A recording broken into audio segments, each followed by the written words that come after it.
ابن عربی کسی معمولی شخصیت کا نام نہیں ہے، یہ 12ویں صدی کے عبقری شخصیت اور عظیم فلسفی، مفکر اور محقق ہیں۔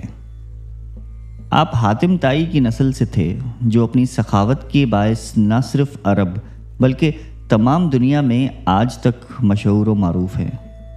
بنی طے ایک قبیلہ تھا۔ حاتم اس قبیلے کا ایک سردار تھا جس کے دروازے سے کوئی سائل خالی نہیں جاتا تھا۔ ویسے بھی عربوں میں مہمان نوازی بہت مشہور ہے۔ ان روایات کو عرب جہاں بھی گئے اپنے ساتھ لے گئے۔ حاتم طائی کی اولاد میں سے ایک صوفی منچ گھرانے نے اندلس میں آ کر رہائش اختیار کر لی تھی۔ آپ کے والد وزیر ریاست تھے اور آپ کے خاندان کا شمار ملک کے باوقار لوگوں میں ہوتا تھا۔ اندلس کے ایک صوبے کے حاکم کے ہاں شیخ ابن عربی کا اپنے والد کے ساتھ آنا جانا لگا رہتا تھا۔ حصول علم کے بعد آپ پہل 1.5-2 سال کا عرصہ سرکاری ملازمت میں بطور فوجی اور پھر کاتب کے عہدے پر فائز ہوئے، جو دیوان سلطنت کا اہم عہدہ تھا۔ ابھی نوجوانی کی دہلیز میں داخل ہی ہوئے تھے جس وقت آپ کی عمر 20 برس تھی۔ آپ شہر کے کسی امیر کی دعوت میں مدعو تھے جہاں پر آپ کی طرح دوسرے لوگوں کو بھی بلایا گیا تھا۔ کھانے کے بعد جب جام گردش کرنے لگا اور صراحی آپ تک پہنچی اور آپ نے جام کو ہاتھ میں لے کر پینا چاہا تو اچانک ایک شخص کی آواز آئی، نوجوان، تمہارا کام شراب پینا اور اس طرح مجلسوں میں شرکت کرنا نہیں ہے۔ اس واقعے کے بعد ابن عربی نے جام ہاتھ سے پھینک دیا اور پریشانی کے عالم میں دعوت سے باہر نکل آئے۔ دروازے پر آپ نے وزیر کے چرواہے کو دیکھا جس کا لباس مٹی سے لٹا ہوا تھا۔ وہ بکریاں لے کر چلا جا رہا تھا۔ آپ اس کے ساتھ ہو لیے اور شہر سے باہر جا کر اپنا شاہانہ لباس اس چرواہے کو دیا اور اس کے بوسیدہ کپڑے پہن کر کئی گھنٹوں تک ویرانوں میں گھومتے رہے۔ دن اور رات ذکر الہی میں مصروف ہو گئے۔ اس دوران ان کے دل کی کیفیت بدل چکی تھی۔ اپنے صوفی منچ طبیعت کے ہوتے شاہی ماحول سے آپ کا دل اچاٹ ہونے لگا تو آپ نے ملازمت سے ہاتھ اٹھا لیا اور زہد و فقر کو اپنا شعار بنایا۔ آپ کے مرشد شیخ یوسف نے آپ کی سمت نمائی میں اہم کردار ادا کیا۔ تصوف میں اندلس کے بزرگوں اور صوفیوں سے علم حاصل کرنے کے بعد انہیں احساس ہوا ہے کہ انہیں مزید علم کی ضرورت ہے۔ چنانچہ ابن عربی نے حصول علم کی خاطر دور دراز کے سفر کیے، کئی علاقوں میں درس و تدریس کا سلسلہ قائم کیا۔ ابن عربی نے 590 ہجری میں پہلی بار اندلس کی سرزمین سے باہر کا سفر کیا۔ وہ اندلس سے نکل کر شمالی افریقہ پہنچے۔ یہاں آپ کو ایسے صوفیاء کی محبت میسر آئی جنہوں نے آپ کے روحانی ترقی میں بہت بڑا کردار ادا کیا۔ آپ نے ٹیونس میں ابو القاسم بن قسی نامی صوفی کی کتاب کا درس لیا۔ بعد میں آپ نے اس کتاب کی شرح پر ایک مستقل رسالہ تصنیف فرمایا۔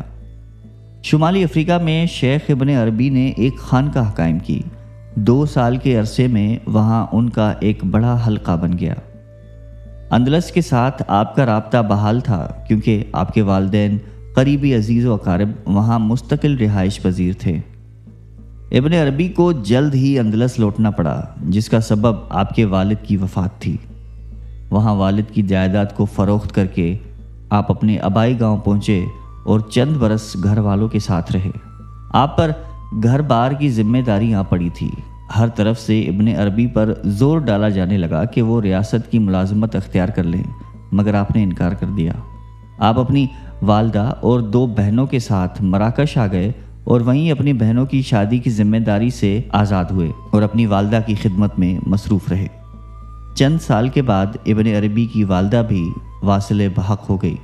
اس کے بعد اپنی دیرینہ خواہش مکہ مکرمہ کی زیارت کے بارے میں سوچنے لگے۔ والدہ اور بہنوں کی ذمہ داری کے سبب اس خواہش کو ملتوی کرتے رہے تھے۔ 596 ہجری میں ابن عربی نے اندلس سے مکہ مکرمہ کا سفر کیا۔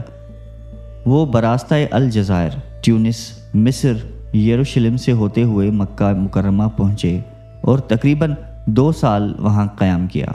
اس دوران وہاں کے علمی اور مذہبی حلقوں میں آپ کی وجہ سے ایک غیر معمولی ہلچل پیدا ہوئی۔ ابن عربی نے اپنی مختصر زندگی میں 800 سے زیادہ کتابیں لکھ ڈالیں اس دوران آپ نے حجاز سے لے کر مراکش، حلب اور ایران، عراق سے لے کر ترکی، مصر اور یروشلم تک سفر کیے۔ اس دور میں ذرائع تبلیغ بہت محدود ہوتے تھے اور سفر دشوار گزرتے تھے۔ ان کٹھن مسافتوں میں بھی ان کا پڑھنے لکھنے کا سلسلہ جاری رہا۔ آج ابن عربی کی 500 سے زائد کتابیں محفوظ حالت میں ہیں۔ شعر کہنا ان کی فطرت میں تھا اور اکثر و بیشتر اشعار کہتے رہتے تھے۔ عربی کی لغت اور محاوروں پر ان کو غیر معمولی قدرت حاصل تھی۔ آپ کے 5 شعری مجموعے دیوان بھی ہیں۔ مشہور عرب مورخ ابن ذہبی کہتے ہیں کہ ابن عربی کی جسارت، قدرت اور ذہانت کا کوئی جواب نہیں تھا۔ وہ جب حمد و ثنا میں مشغول ہوتے تو ایسا معلوم ہوتا جیسے ان کو اپنا بھی ہوش نہیں ہے۔ عشق الہی میں سرشار تھے۔ ان میں کئی اچھی صفات موجود تھیں۔ ان کی روحانی تجلیوں اور کیفیت کا کوئی ٹھکانہ نہیں تھا۔ فکر کی گہرائی کا اندازہ لگانا مشکل تھا۔ انہیں بچپن سے ہی سچے خواب نظر آتے تھے۔ شیخ اکبر نہ صرف سچے خواب دیکھتے بلکہ خوابوں کی حقیقت اور افادیت کے بھی قائل تھے۔ ان کا قول ہے کہ انسان جیسا ہوتا ہے ویسے ہی اس کو خواب آتے ہیں۔ اگر کوئی خواب میں بھی حاضر دماغ رہنا سیکھ لے تو اس میں بے پناہ قوت پیدا ہو جاتی ہے۔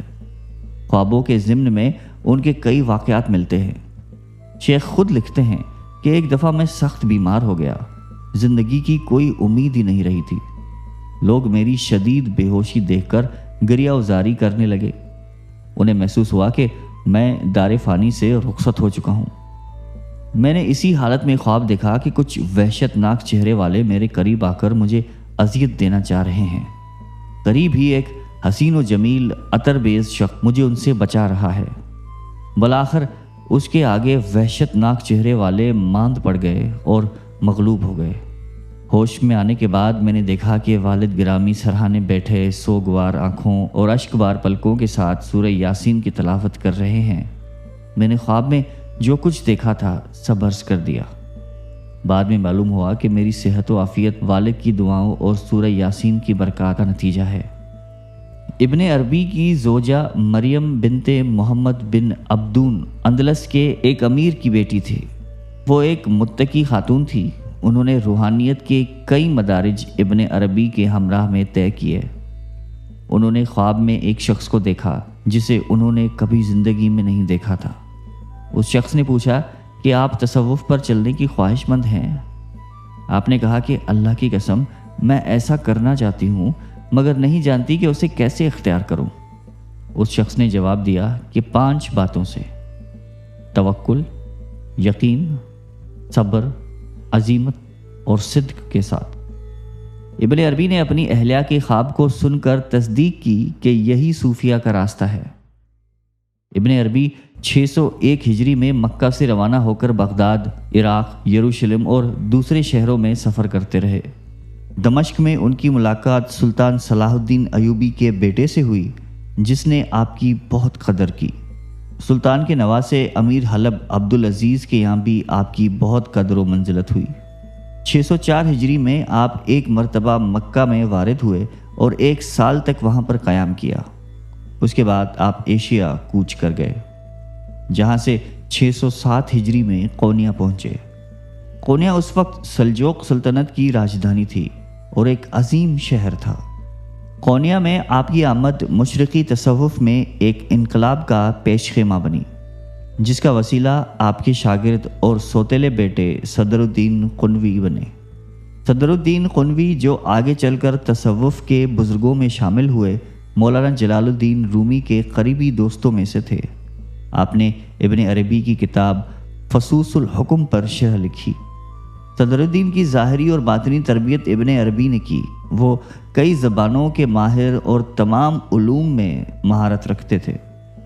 ان کی علمی استعداد کا اندازہ اس سے کیا جا سکتا ہے کہ جس زمانے میں صدر الدین نے فتوحات مکیہ کا درس شروع کیا تو درس میں حاضر ہونے والے نوجوانوں میں حضرت مولانا جلال الدین رومی جیسا ہونہار طالب علم بھی موجود تھا جن کی شہر و عالم تصنیف مثنوی روم لازوال شہرت کی حامل ہے۔ سلجوق سلطان علاؤالدین آپ کے مریدوں میں سے تھے اور بہت عزت کرتے تھے۔ شیخ اکبر کی وفات کے تقریباً نصف صدی کے بعد ان کی تصانیف مشرقی ممالک میں گردش کرنے لگ گئیں۔ ابن عربی کے مطابق تکوینیات خدا کی پہچان کا علم ہے، کائنات خدا کی صفات کا مظہر ہے۔ ابن عربی کا نظریہ علم فلسفیانہ روایات سے الگ خواص کا حامل ہے۔ آپ نے علم کی اخلاقی اور عملی جہات پر زور دیا۔ ابن عربی کے لیے علم لامحدود وسعت کا مالک ہے۔ آپ کے خیال میں کوئی انسان علم کی آخری منزل تک نہیں پہنچ سکتا اور بہتری کی گنجائش ہمیشہ باقی رہتی ہے۔ ابن عربی کا قول ہے کہ انسان علم کا حصول بنیادی طور پر دو طریقوں سے کرتا ہے، ایک اپنے وجدان سے اور دوسرا حواس خمسہ یا غور و فکر سے۔ ابن عربی اسلامی فکر کا عظیم سرمایہ ہیں۔ ان کی عملی وراثت کی حفاظت اور تصنیفی قدر و قیمت کا تعین کرنے کے لیے انفرادی اور اجتماعی سطح پر بہت کچھ کرنے کی ضرورت ہے۔